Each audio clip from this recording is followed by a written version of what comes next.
Okay, so what we got here is we got prepared frames. They are plastic frames. Oh. And I've taken some bee wax, melted down some bee wax, and just gave a bit of a layer of bee wax on this frame. Yeah. That would, as soon as we take out one of the honey frames that I'll take home, we'll put this back in there, and because it's got bee wax on there, they get to work straight away. Oh, cool. And it just gives them a bit of a head start on what we want to do. Yeah.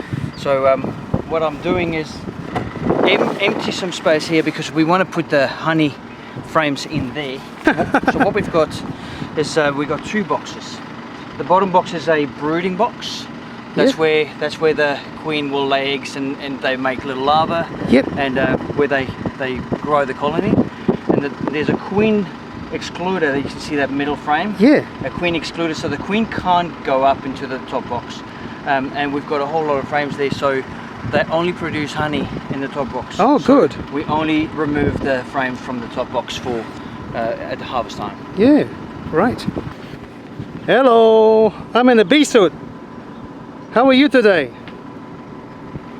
Hope you're being good. Ah, the we smoke. use a smoker. Now, when in the wild, when there's a predator that wants to come and attack a hive, obviously the bees can smell the predator and they'll release a pheromone, and that alerts them all and they start attacking the predator. So what the smoke does is it disguises our natural scent. Ah. And so I'll give you a bit of a squirt as well, great. just a little bit of a squirt. Yeah.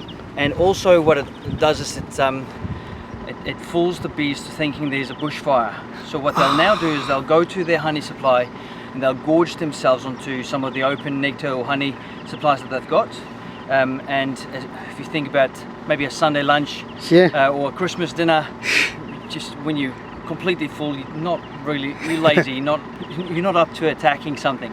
So if we can start smoking these guys, just a little bit of smoke. Wow. Just gentle.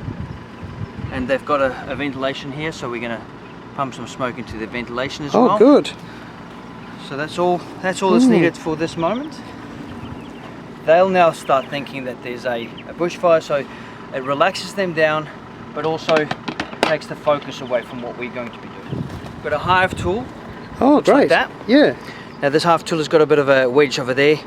We're going to wedge out some of the frames, but it's also very handy. If you want to try to remove this lid, you won't be able to. They create something called propolis, which is like a glue. Oh, so wow. They glue the whole thing together. So I just need to wedge this in there, and you see that it came loose. Wow, that's I've got a great. suspicion that this hive over here might not be ready for harvest. Maybe it could be. Let's hope for the best. So what I'll do is I'll take one of the middle frames and just inspect it a little. So what you want to do is just bring it to the edge like that. Yeah. If you see there on the side, right there, that's the propolis things that I've spoken about. It's very similar like glue for them. And wow, this is good. First frame, take that frame out. This frame is actually ready for harvest. Wow, they filled it in for us. So to know if a frame is ready to be harvested, what they'll do is they'll fill up their little hexagons with nectar and create it into honey, and then they fan the honey until it's completely clear from any moisture. And once that's happened, they'll cap it over like you can see there. So it's just capped honey, and that would be a good frame for extraction. Wow, that's great. So we don't want to put it straight into the box because these bees need to keep on doing their work. So we want to use a brush. So what we want to do, there's your brush. We want to use a brush like this. As you can see, the bees are very calm at this moment because we gave them a bit of a smoke. So we want to gently just brush these little ones off into their own hive and let them work on another frame. Right, good. So the trick in not getting these guys too aggressive is to work gentle with them.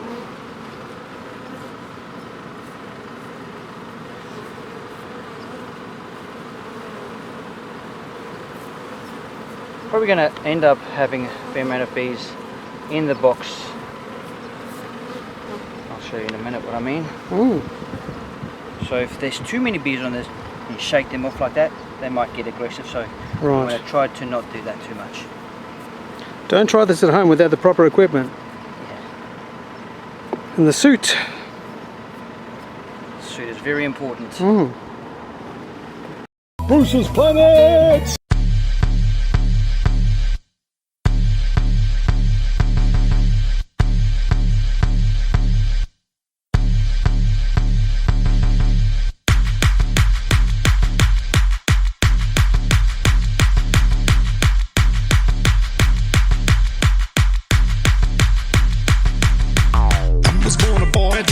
For me, my mama had to give me to a family.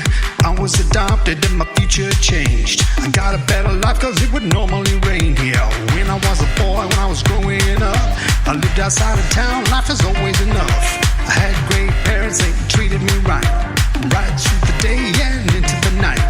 Mom was a Catholic, my dad was an atheist. They were so great, now I knew they were made for this. I was a Baptist boy that took me to church. From the earliest time I knew my God was at work. I was baptized, I came out of the water. I sang Amazing Grace and I know I was caught. So many memories in Broken Hill. I was gonna turn to Him and do His will.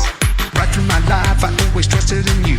With the ups and downs I knew You always came through. From the beginning of my life I played the guitar. Mom and Dad said put your stuff in the car.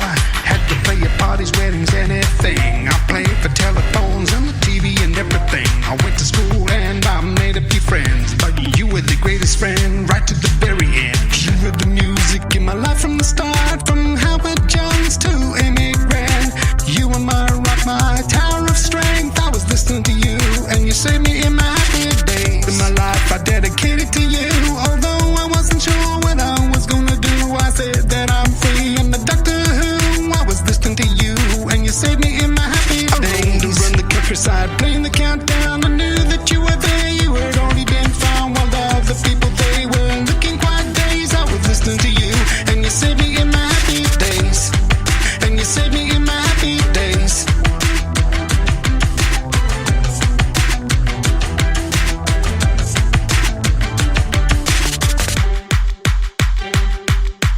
From high school to my early years, I knew what I was